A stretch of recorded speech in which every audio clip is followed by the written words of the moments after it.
Good morning. You're watching PA Harness Week. I'm Sharla McBride. We are back here at the beautiful Mohegan Sun at Pocono Downs this week. There was a lot of great racing action this week, including the Bobby Weiss Series. If you weren't able to come out here and watch the racing live, well, you've got it tuned in to the right channel because we've got all the harness racing you can handle. Take a look. Coming up on this week's show, we'll bring you the most exciting races from the Weiss Series. And you'll be seeing some familiar names in the winner's circle. Plus, have you ever wondered how the drivers seem to race at one track, then another, and then another? Well, I'll have the scoop on how one of the sport's most avid travelers handles his workload. Then later, we'll catch up with one of the fastest finishes we've seen all year in Harrah's, Philadelphia, and we'll have the weekend's big money races from the Meadowlands. It's racing's fastest paced half hour, and it all starts right now on Comcast Sportsnet.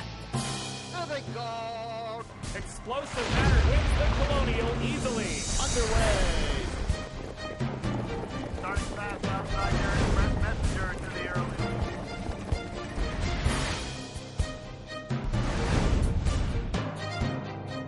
55 for the halftime. Just over 3 to go.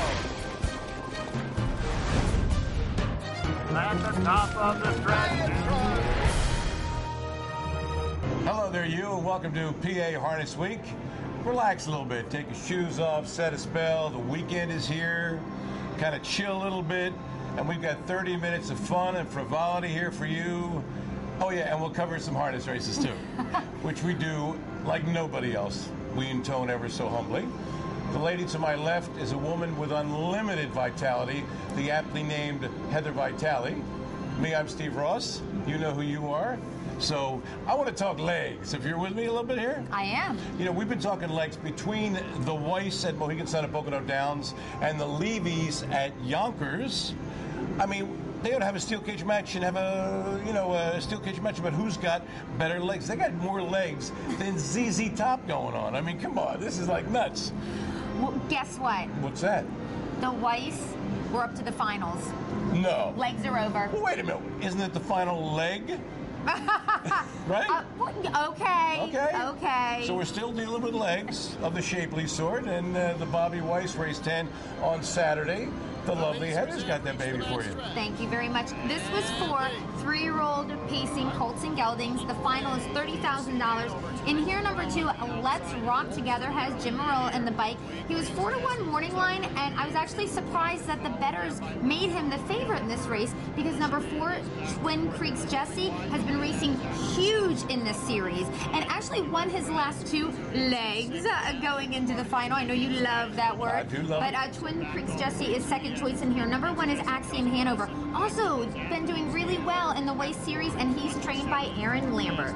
With the wind at his back now, it is Twincreeks Jesse hustling to the front. He's looking for his 3rd straight win in the series. Deep Sea Hanover stung him just a bit there. Then it's 2 back to Let's Rock Together, the 3-2 favorite who likes to come on late. He's 3rd. They're gapped out a bit here. Militia Man is 4th. Now Axiom Hanover heads to the outside for McCarthy. A gap to UF Dragons Cruiser 6th, Spartacus PV, and Sky is the limit at the back. The half is 55-2, 27-3. The second panel was quicker than the first. The wind definitely whipping out there, but those are fast fractions here. It's Twincreeks Jesse, the one who's carrying the burden of those fractions. Deep Sea Hanover right behind him there. Let's Rock Together going to have to wait to make his move because Axiom Hanover blows right by on the outside. Now quickly Morrell gets that one out. Let's Rock Together, and that stops up Spartacus PV inside Militia Man. 3/4, 123-3, 28-1 in the back. Twincreeks Jesse is still there. Axiom Hanover couldn't stay on there with the move. Deep Sea Hanover pulls now further back there to Let's Rock Together. Top of the stretch, and Twincreeks Jesse trying to get home.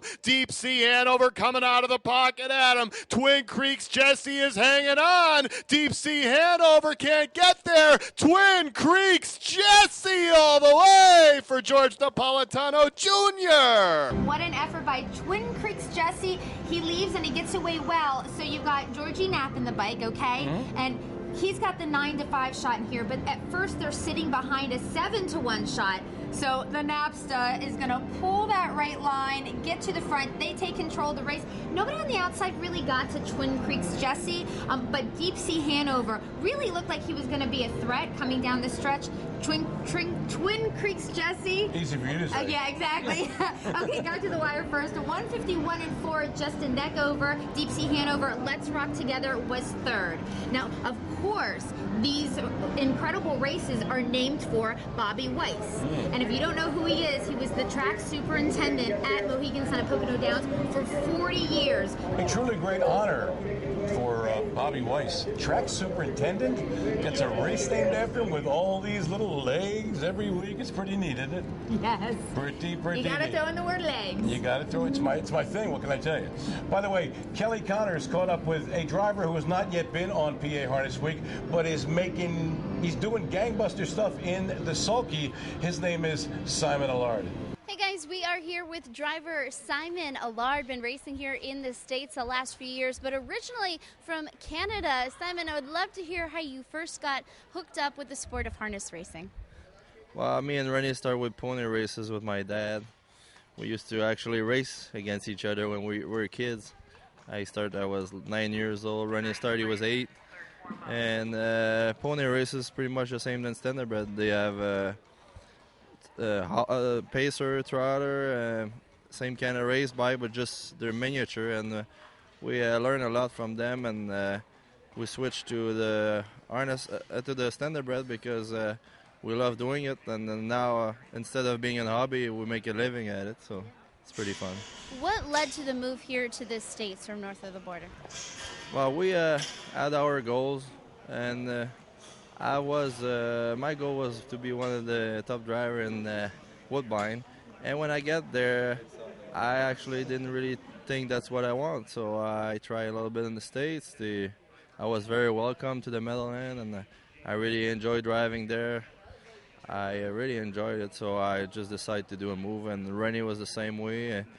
There's more opportunity, more racetrack, more money too, and lifestyle is different, and we like it. Absolutely. So your brother, a successful trainer, Rennie Allard, you're a successful driver. What is it like working with family? I know you drive some of his stock. Oh, Rennie is great. You know, Rennie, he never say anything about how bad I drove a horse or anything like that. He understands, you know, and even the same night, sometimes I think it's my fault, and the next day we find out the horse was sick or something, you know, like, he's pretty good. He's very smart, and we work together, and, you know, sometimes he make mistakes, sometimes I make mistakes, but we all human, you know.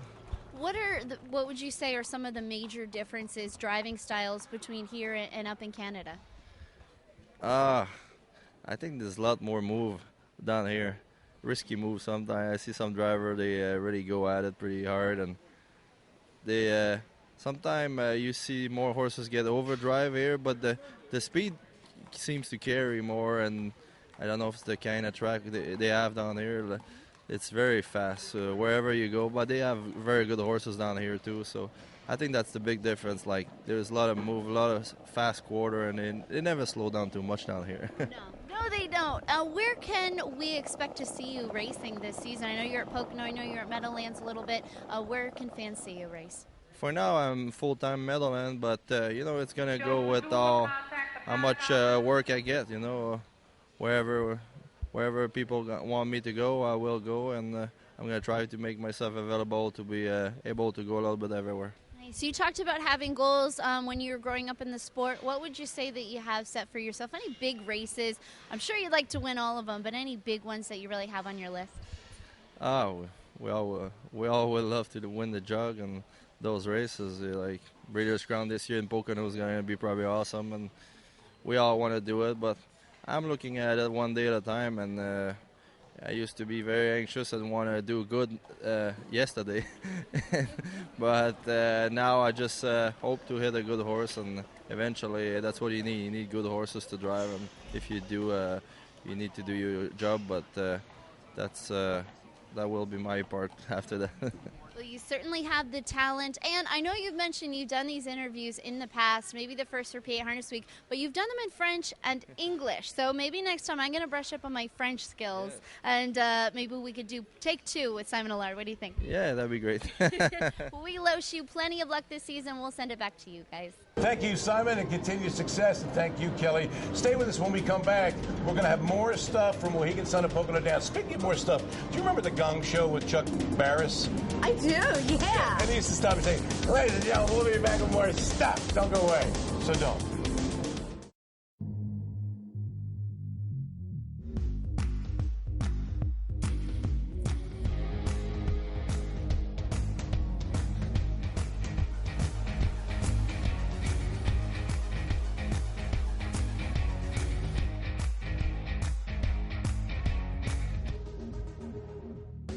When it's your time to shine, what will you do?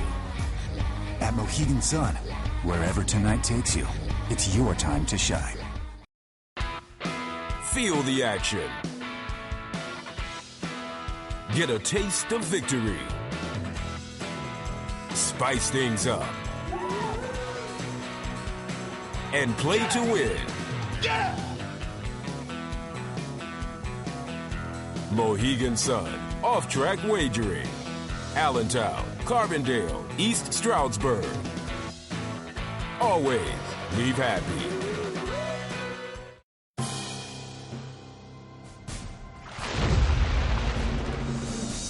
Hi there, welcome back. It's PA Harness Week on your weekend, in your face, and it's no disgrace. Along with Heather Vitale, I'm Steve Ross.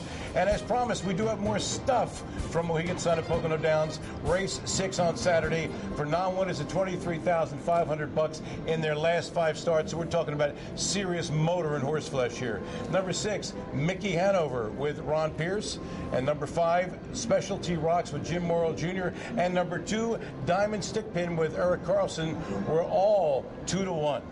How about that? Is that like an odd thing? Yeah, it 3 really horses is. vying for favoritism, all being 2-1. Well, here's the voice of Mohegan Sun and Pocono Downs, Jim Bavilion, to give you the action. And right now, Mickey Hanover and Diamond Stickpin have hooked up here. Look at these two going at it. A big gap back to third, and Specialty Rocks at the top of the stretch. Mickey Hanover trying to hold off Diamond Stickpin. Pierce and Carlson both doing all they can, and Mickey Hanover is getting the best of this one. Mickey Hanover fights off the challenge. Okay, Mickey Hanover, and every time I thought of Mickey Hanover when I looked at this race, I kept thinking, hey, Mickey.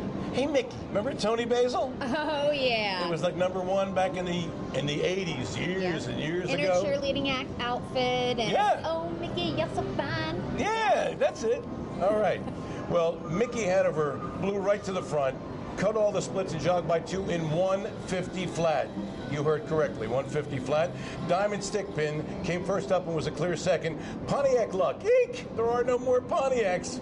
Off at 10-1 with Matt Kikali, got third. And now here's Heather with Saturday's 8th race at Mohegan Sun at Pocono Downs. All right, we have the preferred trot. The purse is $25,000. Number 5 is, you want to say, Uncle Peter? Oh, it's Uncle Peter! You can never say just Uncle Peter. Right. We have to say Uncle Peter! Okay, so this is his second start for 2013. Now, in his debut, he was third, so he's going to be the favorite. He was PU in his debut. Number 2 is Harbor Point. He's been racing at the Meadowlands. He's second choice in here. And number 3 is He's Spooky. He's already made over 70 grand this year. He was a top contender at Dover Downs in their big trot. Uncle Peter is in charge and has extended his lead to about 1 3/4 lengths over Harbor Point, who tries to come back at him with the earplugs out now on the inside. And it's He's Spooky trotting third like a bat out of hell. The first mover on the outside for Morrill starts to pick up ground. Opening night moving well from the back of the pack 5th. Then further back, Summer Indian, Ellen's Isle, and Toohey. Uncle Peter on top at 3/4, 124 and 3. 28 and 4, a bit of a breather there on the back. It's Uncle Peter by about 1.5 lengths over Harbor Point. Now showing again on the inside. Outside like a bat out of hell is flattened out further back opening night. Top of the stretch, Uncle Peter still there on the outside. Harbor Point taking another crack at him here. Uncle Peter and Harbor Point coming at the leader hard. Harbor Point, and Ronnie Pierce blows right by late. 2 Hall of Famers, Ron Pierce and Jimmy Takter, duke it out to the wire, but it was Harbor Point with Pierce in the bike. He gets up in 153 flat. Ron Pierce drove like the whole part at Mohegan Sun and Pocono Downs on this Saturday night. He had 5 winners on the program. Wow. Yeah. So wherever Ronnie goes, he does well. Oh, That's why he's in the Hall of Fame, I guess. There you go. How about that? All right, now they make a move in the stretch, and when I was watching the race, I really didn't think that horse was going to get up, but that's what you do when you're a Hall of Famer. Get up and go. That's right, you're a horse whisperer. Yeah. So anyway, for second, it was Uncle Peter. Uncle Peter. And opening night was third. Okay.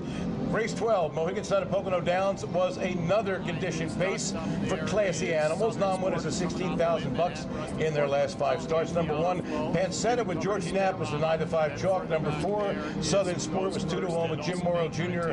Number 7, McClelland with Andrew McCarthy was 7-2. And here's Jim Villiers with a call. Pancetta did retake, but now he's susceptible to the charge of Southern Sport. On the outside, a long neck away. East End Eddie going to try to come back on the inside, but was used hard earlier. Second over, McClelland is in striking position, 2 back, and now CP Panic goes 3 wide for Pierce, still on the inside. Manhattan Rusty, 3/4, 123-1, 28-2, third panel. Look at Pancetta finding reserves of energy somewhere inside. He repelled the charge of McClelland there. CP Panic trying to get up there, losing ground. East End Eddie, top of the stretch. It's Pancetta. He's out by about 4.5 lengths. CP Panic no longer closing. Late kick from who goes first, but it's way too late. And Pancetta, George Napolitano Jr. Pancetta parked Southern Sport for his lungs on a 27-2 quarter and wired from there, winning by a couple of 151-1. Number 5, who goes first? Named maybe after the Abbott Costello, who's on first, I don't know. Off at 9-2 with Joe Pavia Jr. closed decent for the belly, as did number 8, CP Panic. A 17-1 bomber with Ron Pierce survived his panic attack, found the men's room, and finished third. And when we come back, we will have more action from Harrah's, Philadelphia. Ready for this? There was a bomber of monumental proportions. Stick around. Top of the stretch, Fire can fly a length in front from You're Gonna Miss This. Tonight, it's ladies' night.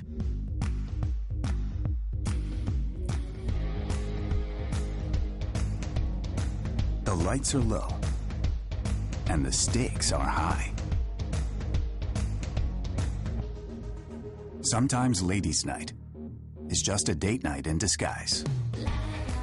At Mohegan Sun, wherever tonight takes you, it's your time to shine. It's Mac Lobel, and he's pouring it on. It's Niatros by 4, and he's going away. The Harness Racing Museum and Hall of Fame, a place where heroes come to life, preserving harness racing's treasured past while promoting its exciting future. And now get ready to harness your excitement with the thrill of harness racing's 3D simulator. The Harness Racing Museum and Hall of Fame, now offering free admission. Bigger, better, bolder than ever.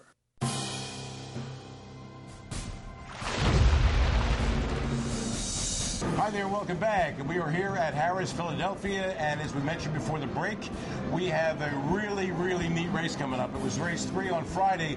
You will enjoy this bad boy, and Heather's got it for you. I do, thank you very much. 3- and 4-year-old fillies and mares. These are maidens. The purse is $12,000 in harness racing. It ain't over till it's over. But it looked like it was all over past the 3/4 pole when the favorite A&G's Design was making her move. But she goes off stride, and Fire Can Fly, who had a perfect trip, wins with Eric Goodell on the bike in 154, and they went off at odds of over 50-1. They paid $112.60. 2 words. Cha-ching. There you go. And the exacta was only $1,521, and the trifecta was only $19,051 if you keep track of such things. Or if your address happened to be 582 and you were here, you probably won all that money. And congratulations, and give us some. All right, Friday's 8th at Harrah's, Philly. Non-winners at $25,000 in their last 5 starts. $23,000 on the line. Number 3, Bettors Glass with Timmy Teacher was even money. Number 2, Major Bell, 5-2 with Andy Miller. Number 4, I Fought the Law with Corey Callahan was 4-1.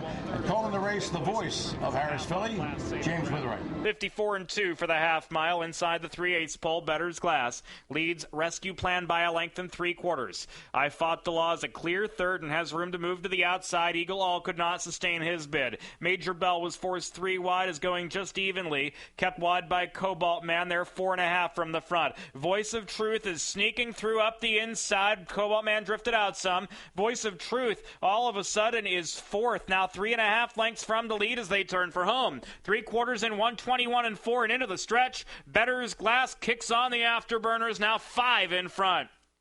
Voice of Truth rallied nicely up the pegs to be second from Rescue Plan. Bettors Glass was taken in hand and won by 3.5. Bettors Glass got parked on a 26 flat opening quarter before clearing. Now you'd probably think, well, he's sports history, he's all done, right? But from there it was, see you later, alligators. Bettors Glass jogged by 3 in 149.3 after getting parked on a 26 flat opening quarter. Hello? Could this be one mean piece of horseflesh? I think so. Number 8, Voice of Truth, sometimes what I am known as, a 25-1 bomber with George Napolitano was second.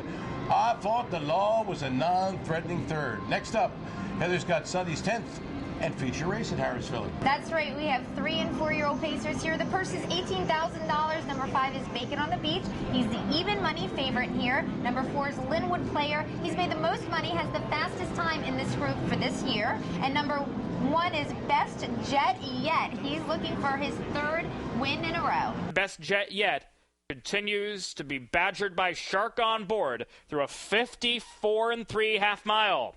Up the backstretch, Best Jet Yet. 3/4 in front, Shark on board has been racing wide every step of the journey, and Permagrin circles 3 wide to try to get around Shark on board with 3/8 to go. Live On starts to gap the pocket, but is going evenly right now, 2 off the lead. Bacon on the Beach has clear sailing, but 3.5 to come. 1 away the inside, Macker Lane, a length to Linwood Player, who's out wide on the track.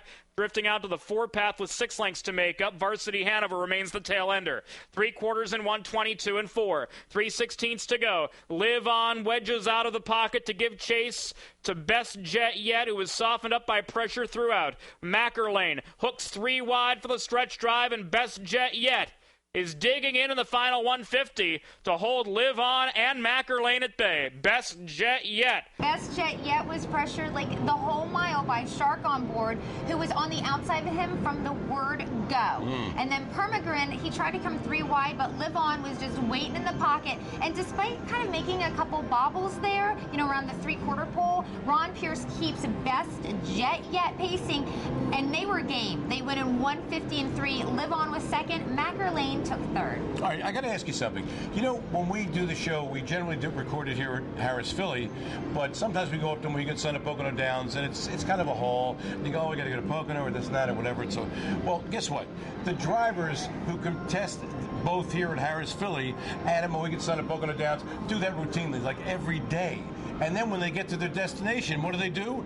They drive more. In circles. In circles, right. And our Sharla McBride caught up with Georgie Knapp, last year's leading driver at Mohegan Sun at Pocono Downs. And I might add, he doesn't do too shabby here at Harris, Philadelphia.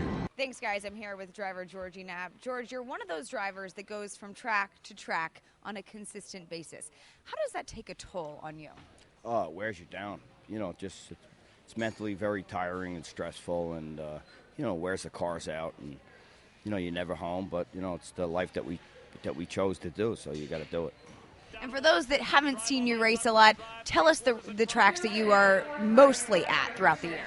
I do Chester and Poconos. I live closer to Chester and Glen Mills, like 20 minutes from there, so it ain't too bad. But, you know, going up and down that turnpike, it wears you down. It wears the cars down. And it's just, you know, it's a tough racket, but, you know, when you win it makes it a lot easier. When you're losing, that drive is a long drive home.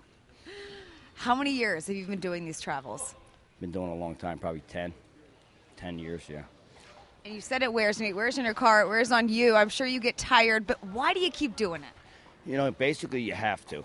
I mean, you got good clients that are at both tracks, and they rely on you. They want you to drive your horses, and if you don't, somebody will do it for you. So you don't want to lose, you don't want to lose your job, basically. Thank you, Georgie Knapp. Continued success to you. Stay with us. When we come back, we're going up to the Big M. Why say ye? High-class horseflesh competing on both the trot and the pace as we go in the bike. So stick around. Here comes Arch Madness, who takes his shot right now for Tron Smetshammer. Arch Madness moving up on the outside. Feel the action. Get a taste of victory. Spice things up. And play to win. Mohegan Sun, off-track wagering. Allentown, Carbondale, East Stroudsburg. Always leave happy.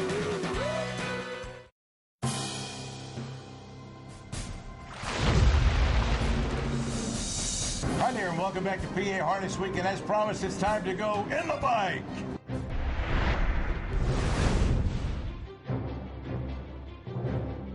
First up, a $30,000 free-for-all trot. It was race one on Friday. And post positions were drawn according to clause, if you will. Number 3, Guccio with Jimmy Tactor was 6-5. Number 6, Sevruga 2-1 with Andy Miller. Number 5, Wishing Stone with Yannick Gingras was 7-2. And here's the call. Here comes Arch Madness, who takes his shot right now for Tron Smedshammer. Arch Madness moving up on the outside. He's now second, coming after Wishing Stone. Guccio is revving up from the back of the pack, trying to catch up to the cover there. And Sevruga is pinned down right now. He'd like to angle out, but Guccio comes to his outside, and Sevruga is now under urging and drops a couple lengths away as the tempo picks up again. 3/4 and 1:23 and 4. It's Wishing Stone on the inside at the top of the stretch. Arch Madness is trying to gun him down on the outside, and Guccio is third, just 2.5 lengths for the lead. Wishing Stone dead game with 1/8 of a mile to go. Here comes Guccio charging hard on the outside. Arch Madness between horses. Sevruga racing in fourth, but it's Guccio's getting up for Jimmy Tactor, and Guccio trots past everyone. Wishing Stone blew right to the front, cut the mile, but it was Guccio who worked out a perfect second over trip behind Arch Madness, who got up to beat Wishing Stone by a length in 1:52 flat. Sevruga was third, and now the very next night, the first race, it was a pace for free-for-all. Paces! And Heather's got that for you. Yes, I do. Okay, the purse is $30,000. It's a short field of 6. The two that are taking the most support in, number 4, Fred and Ginger. This horse was just second to Dial or No Dial here at Harrah's Philly. This isn't Ginger and Fred. This is Fred and Ginger. Fred and Ginger, yes. Okay. Number 5 is Abelard Hanover. Won this class last time out, did all the work on the front. He is super sharp right now. Abelard Hanover quickens a touch in the lead. He's half a length to the good with 3/8 to go. Fred and Ginger is riding up to his throat on the outside, and these two on even terms nearing the 3/4 marker. River Shark is jammed in behind the leaders right now, sitting loose cover toward the outside. Mirrors Hanover. Dinner Gas locked in and pinned on the pylons. Urgent Action third over 6th on the outside, 1:22 and 3 for 3/4. Abelard Hanover trying to fight off the pressure. Fred and Ginger won't go away. He's coming again for Dave Miller on the outside. Abelard Hanover's game with 1/8 of a mile to go. Fred and Ginger inching up on the outside. Dinner Gas with late pace up the rail. Urgent Action on the far outside. Abelard Hanover, Fred and Ginger. Abelard Hanover, Fred and Ginger. Dinner Gas on the inside. Abelard Hanover guts it out. Abelard Hanover goes from wire to wire for his second win in a row. Fred and Ginger, he made a first up bid, but couldn't really even get to Abelard's head, or he couldn't get by him anyway. And then Abelard wins in 1:49 and 2 with John Campbell in the bike. Fred and Ginger was second. Dinner Guest was third. Guess what? What? We are out of time for this week's edition of PA Harness Week. Oh, we want to thank everybody for watching out there, as we always do. And for all of us here at the Old Corral, including Bruce Casella, Kelly Connors, Sharla McBride, my partner Heather Vitale, I'm Steve Ross, reminding you to pick up the pace and get high on harness. It's only natural. There they go. Explosive matter wins the Colonial easily. Underway. Starting fast outside there.